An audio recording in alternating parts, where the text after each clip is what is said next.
Barbara Feldon was a model and stage actress when she won a lead role in the classic TV comedy Get Smart. Now, decades on, it is still loved by audiences. And soon, Agent 99 will be on a new mission. She's coming to Australia to meet fans of the show.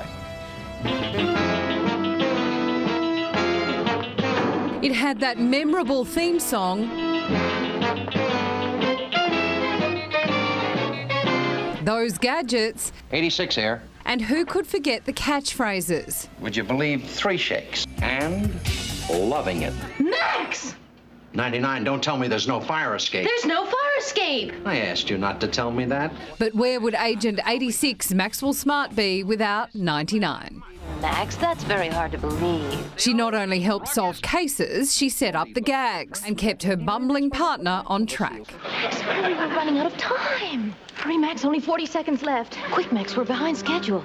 Well, tried to. From the opening pilot in 1965 to the final show 5 years later, Get Smart was a television game changer that had endless reruns and a big screen reboot. Joining us now from New York is 99 herself, Barbara Feldon. Barbara, good morning. Welcome back to Sunrise. Oh, it's such a pleasure to be here again. Oh, we just laughed all the way through that setup story. 50 years on, the show is still a classic. Did you ever imagine when you were shooting this show that it would be so iconic? Oh, absolutely not. I mean, when we did it, it was just a nice gig. I had a job, and I had no idea that it would last as long as it did. But I was very grateful to be working.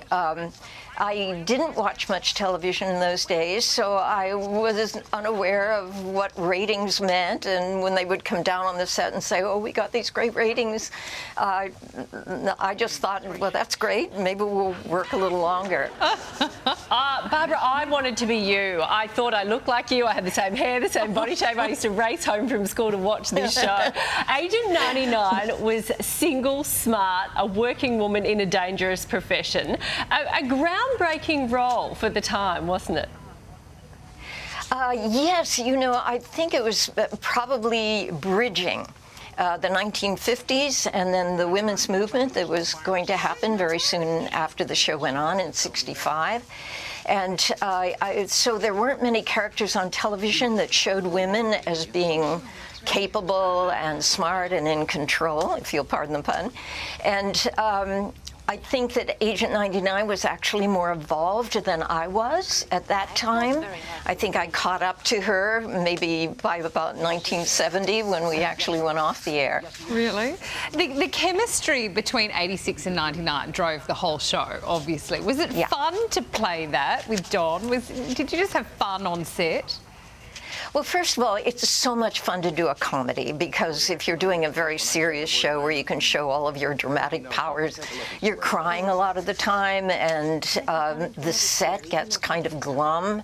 But when you're doing a comedy, it's like going to kindergarten in a way. You're playing with all these funny props, and Don was very funny on the set, so the set was breaking up a lot. As far as acting with Don, it was amazing because he had this tremendous energy and timing. So I didn't really have to do anything. I just kind of got on board with him and just shot off like a rocket.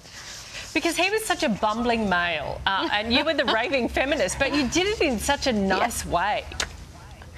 Yeah, well, that's where the 1950s comes in. I was trained, growing up in the 50s, I was trained to be very deferential to men and to not hurt their egos at all. And I think that was so ingrained in me as an actor that, and probably also in the writers at that time, that I didn't want to offend the guy, and yet the new thing in it was I wasn't afraid to be smart.